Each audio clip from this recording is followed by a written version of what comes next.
Now we'll enter into the sutras. One who does not know the difference between matter and consciousness, as long as you think you are a body, you can't escape from the pleasures of the physical world.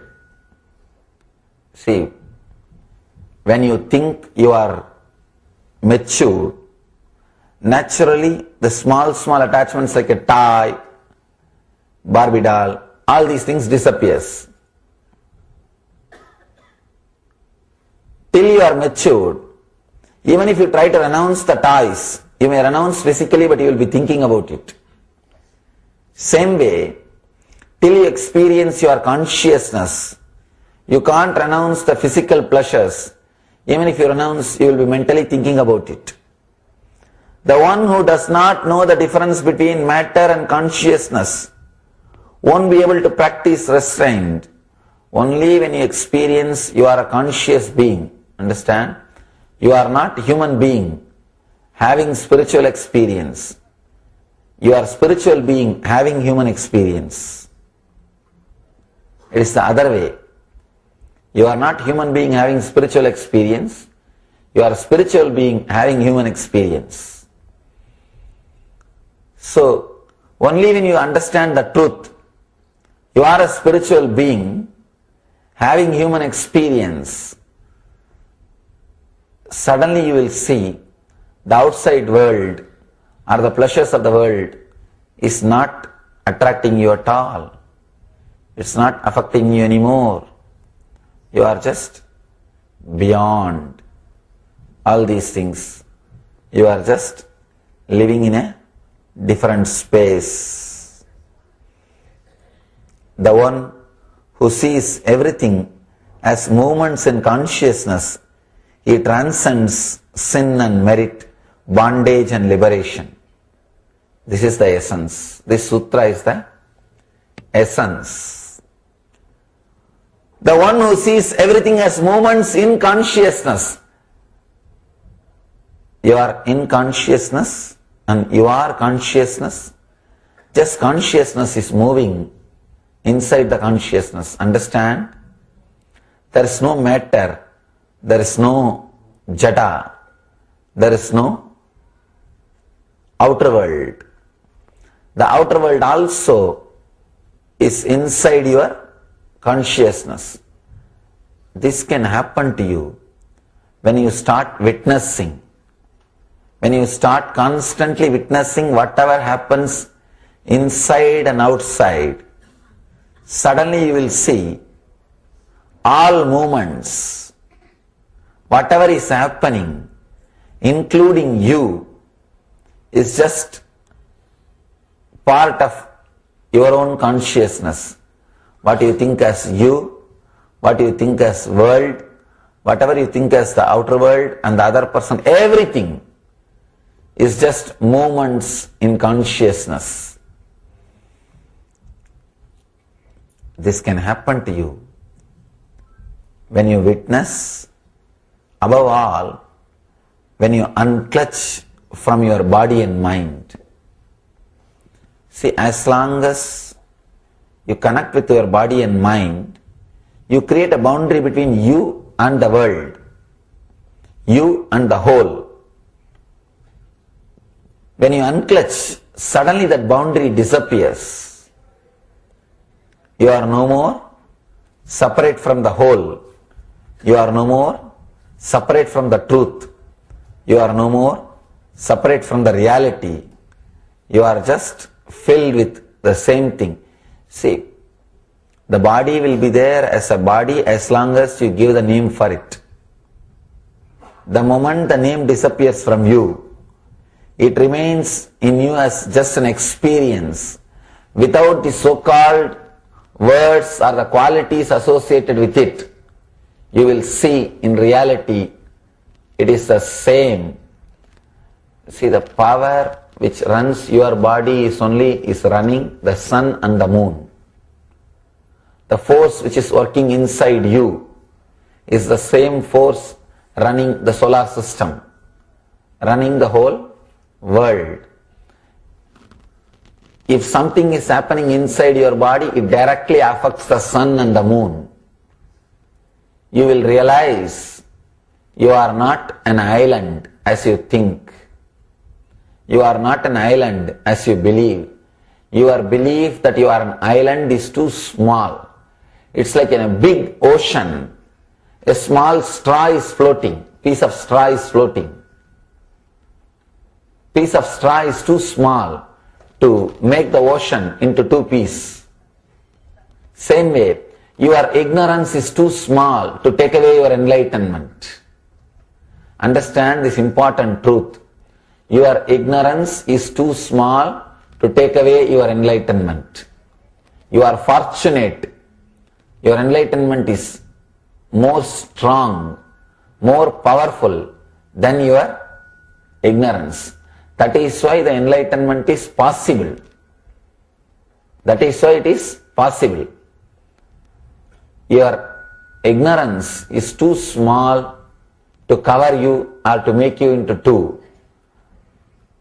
One who sees everything as moments in consciousness, whichever divides you into pieces, just drop.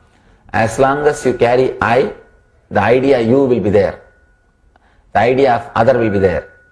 The moment you relax from the I, the idea of other will disappear. As long as you connect all your thoughts and see the things with your own ideas, you will see the outer world separate. But I tell you, once you unclutch from your body and mind, the one who sees everything as moments in consciousness, you will start seeing everything as moments in consciousness. He transcends sin and merit, bondage and liberation. You don't even ask for liberation. Understand? You transcend liberation. Now whatever you think as liberation, even that is an idea. I always tell people, unclutch even from your idea of liberation, you will be liberated. Otherwise, you will have an idea, if I am liberated, I should be like this. And you will try to fulfill that idea and never feel liberated. Liberation means there is nothing like you should be like that or like this. No. You should feel intensely and clearly you are liberated, that's all. You have nothing to achieve. You are free. That can happen to your being. That can happen to your soul only when you liberate yourself even from the idea of liberation. The one who sees everything as moments in consciousness. For example, when you look at this rose, you create a word rose in your mind and start thinking all ideas which you have about roses. Means the idea is connected to the roses, and all the roses which you presented to somebody or all the roses presented to you, some idea, some connection, how that person responded, how you responded. Slowly, in few seconds, you are away from the rose. You are no more connected to rose. Anything in the world you can see. The moment you see, words are created, you are away from the reality. You are now in your own dream world, in your own dreams. Seeing, but not creating a word and directly trying to connect, just like kids. See, kids will not know the word. But you see, when kids, they see something, their whole being sees it. As if they are enjoying it, as if they are living it. So see, without using the name, without using the word, then suddenly you will see strange thing happening between you and the rose. The idea or the boundary that you are separate from the rose will slowly disappear. You will feel like you are just slowly becoming one with the rose because the boundary is disappearing. Because the boundary is disappearing. You are becoming one with the reality. You are becoming one with the truth. You are becoming one with Satya. Suddenly you will see, you feel so deeply connected to rose when you see the rose without word. Same way with anything, with a tree, with a person, with a situation. Always you have a prejudice. If you drop your prejudice and see, for example, particular situation, if you think that you should be depressed, usually you respond only as a depression, in a depressed way to that situation. When that situation arises, you will see that you will be depressed. No other way. No other way. So whoever is connected to something, to the things of the outer world, in a particular way, we call this as a psychodrama. If you are prepared, if you are given the dialogue of depression at a particular moment, you will repeat the same mood, same dialogue throughout your life when that kind of situations arise in you. So the whole life is nothing but psychodrama, selected dialogues and psychodrama. Person who understands everything as movements in consciousness. That's a beautiful Zen story. One disciple goes to master and asks, Master, you became a master, please guide me also how to become a master.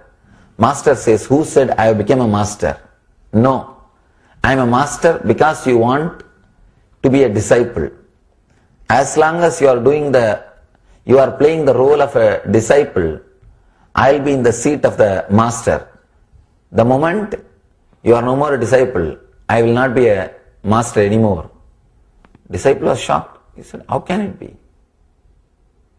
Master says, yes, only when you want to see a guru, you will see guru in me. For example, it's not that all the people who see me on the road, they all feel my presence or energy. No. Only a person who needs, who wants, he feels connected. So including your experience, everything is part of the great psychodrama being played here. Understand? Master plays the psychodrama of master-disciple relationship to expose you to the reality and to take away all other psychodramas from you. That is why we say Guru-disciple relationship is the ultimate relationship and last relationship. Till you have that relationship, you will have all other relationships. Once you have the Guru-disciple relationship, he swallows all other relationships. He takes away all other relationships. And now nothing else will exist. And then he takes away even the Guru-disciple relationship and shows you there is no Guru, no disciple. There is only one thing, that is, you can call it as a you or me. It is only one. As long as the you and me exist, there is a possibility for relationship.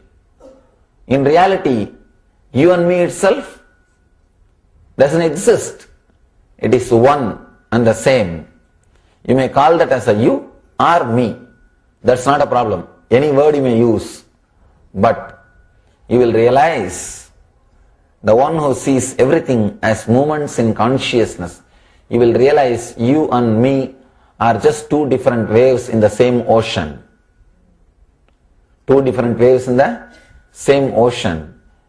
Maybe a big wave or small wave, but whatever it is, but same ocean. You are also going to settle down into the same ocean. I am also going to settle down into the same ocean. Even if you don't want, you will fall only in that same ocean. The wave, when it raises, when it is in its peak height, and when it falls, in all three times, it is directly connected to ocean.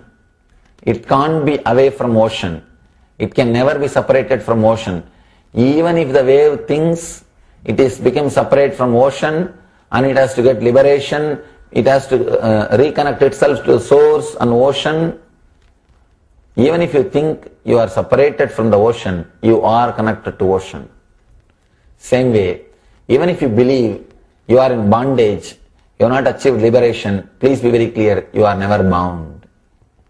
You are eternally liberated. You are connected to the source.